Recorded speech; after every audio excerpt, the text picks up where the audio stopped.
میں جملہ پیش کر رہا ہوں کہ پھر معاویہ نے بہرحال کیا کچھ کیا اسلام کے اندر، کہ جو میری ایک اپنی تحقیق ہے، کچھ اور برادران نے بھی کچھ ایک دو حوالہ دیے ہیں، میں اس کو پیش کرنا چاہوں گا۔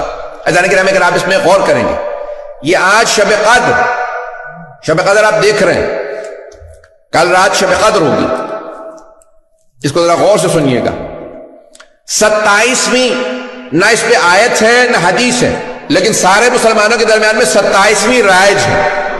کبھی آپ نے غور کیا 27ویں کیوں رائج ہے؟ کیونکہ جب مولا کی شہادت کی خبر آئی 26 ماہ رمضان کو مدینے میں، تو سب نے سوگ منایا سوائے ام المؤمنین کے، انہوں نے خوشی منائی۔ اور پھر جب شام خبر پہنچی تو معاویہ نے 27 کو جشن کا اعلان کیا اور کہا یہ افضل ترین رات ہے، کیونکہ آج ہمیں اچھی خبر ملی ہے، اس کا خوشیاں مناؤ۔ کیوں، کیا ہوا؟ کہا علی جو ہیں وہ کوفے میں سجدے کی حالت میں مسجد کوفہ کے اندر مار دیے گئے۔ شہید تو ہم کہہ رہے ہیں، وہ تو کہتا مار دیا، کیونکہ وہ مسلمان نہیں مانتا تھا مولا کو، تو وہ باقاعدہ ممبروں سے مولا کا نام لے کے توہین کراتا تھا، تبرہ کراتا تھا 40 سال۔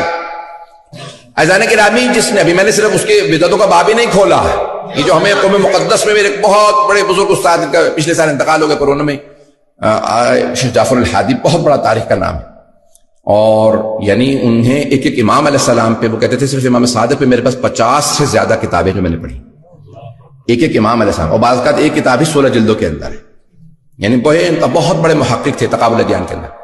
اور انہوں نے جو پورا کا پورا بنو امیہ کا، میں تفصیل میں نہیں جا سکتا، وہ کہتے تھے کہ سب سے بڑا بات یہ نہیں کہتے نا کہ بھئی اس آدمی نے اتنی بدعتیں قائم کی، 2 یا 4 6 8، دوسرے نام نہیں لے رہا ہوں، آپ حضرات گھبرا رہے ہیں، کسی کا میں نے نام نہیں لیا سوا معاویہ کے، میں نے کسی کا نام نہیں لیا۔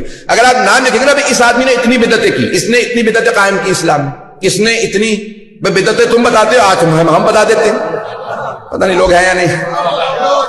آپ لوگوں نے کہہ رکھا بھئی یہ بدعتیں، تو بدعتوں کے باب اگر اٹھائیں، تمہارے استاد کہتے تھے کہ سب سے زیادہ بدعتیں اسلام میں جس آدمی نے قائم کی اس کا نام ہے معاویہ ابن ابی سفیان، سب سے زیادہ، جس کے اندر پہلی 27 ماہ رمضان کو شب قدر ڈکلیئر کرنا۔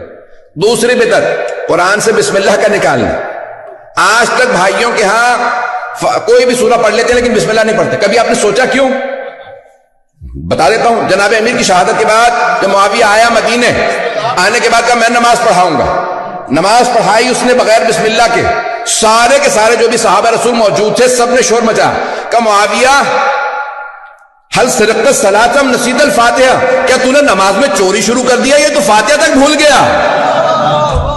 اتنا شور و غل ہوا کہ اسے دوبارہ نماز پڑھانی پڑی، اس نے دوبارہ نماز پڑھائی، اور اس کے بعد کہا میں قسم کھا کے کہتا ہوں کہ جب تک قرآن سے بسم اللہ نہیں نکلوا دوں گا تب تک چین سے نہیں بیٹھوں۔ جانتے کیوں بسم اللہ سے چڑھتی؟ کیونکہ علی کہہ گئے تھے بائے بسم اللہ کا نقطہ میں ہو۔ اذان گرامی میں سب باتیں کہہ رہا ہوں لیکن کہے بغیر نہیں رہوں گا۔ اذان گرامی تاریخ اٹھائیے، کتنا طویل باب ہے، بہت سی تو باتیں بیان نہیں کی جا سکتی۔ بسم اللہ کا نکالنا، پھر اہل بیت علیہ السلام پہ باقاعدہ ممبر، جہاں نماز جمعہ کے خطبے میں نام لے کے اہل بیت کا نام لے کے صلوات بھیجنا رسول خدا نے واجب قرار دیا تھا۔ اس نے کہا کہ جب تک علی کا نام لے کے تبرہ نہیں کرو گے تب تک خطبہ نہیں ہو۔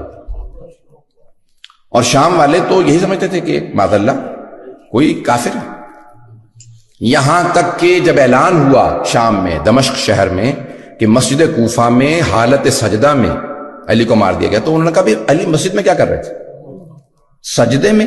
تم نے تو بتایا تھا علی بے نمازی ہے، 1000 رکعت پڑھنے والا، کہا وہ بے نمازی، کس نے؟ معاویہ ابن ابی سفیان نے۔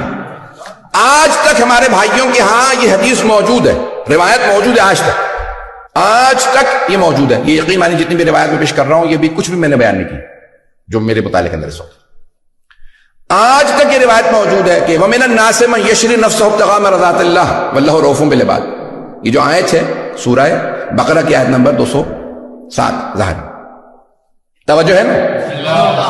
یہ شب ہجرت جب جناب مولا کائنات بسر رسالت پہ سوئے تو یہ آیت نازل ہوئی۔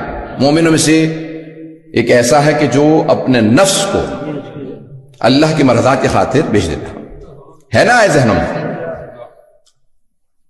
معاویہ نے ایک صحابی کو پیسے دیے، کہا کہ آپ کو پیسے دے رہا ہوں، کوئی ایسی حدیث بنا دو پیغمبر سے کہ کہو کہ یہ علی کے لیے نہیں آئی، یہ عبد الرحمن ابن ملجم کے لیے آئی۔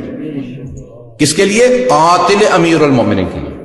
اور آپ کے خیال میں ختم ہو گئی؟ نہیں، ابھی تک موجود ہے بہت سی کتابوں کے. کس نے پیسے دیے؟ معاویہ بن سفیان. عزیزان گرامی تو کچھ بھی نہیں ہے جو اس نے باب قائم کیا اہل بیت کے بغض کا، نفرتوں کا، اور پھر یہاں تک کہ مولا حسن کو زہر دیا. عزیزان گرامی کیا کچھ نہیں ہوا اہل بیت علیہ السلام کے خلاف. ممبروں سے جناب امیر کی توہین ہوتی رہی 40 برس 70 برس مسلسل. ممبروں سے باقاعدہ واحد ایک صوبہ تھا پورے کے پورے حکومت اسلامی کے جس کا نام تھا سیستان، یہاں سے آسیستانی سیستان، جس کو کہا گیا بعد میں پھر سگستان. سگ کہتے ہیں کتے کو، یعنی یہ کتوں کا صوبہ ہے کیونکہ یہ علی کو تبرہ نہیں کرتے. واحد صوبہ تھا جس میں مولا علی علیہ السلام کا کہا نہیں ہم علی پہ تبرہ نہیں کریں. سگستان کہا گیا، پھر وہ عربی کے اندر کوئی گاف نہیں ہے تو ہو گیا سجستان، پھر بعد میں سیستان. توجہ ہے؟ مجھے پتا لوگوں کو سامسونگا رہے گا ابھی. عزیزان گرامی تاریخ بڑی تلخ ہے. اگر آپ اٹھا کے دیکھیں تو جناب امیر علیہ السلام کے خلاف بے انتہا مظالم ڈھائے گئے، بے انتہا مظالم.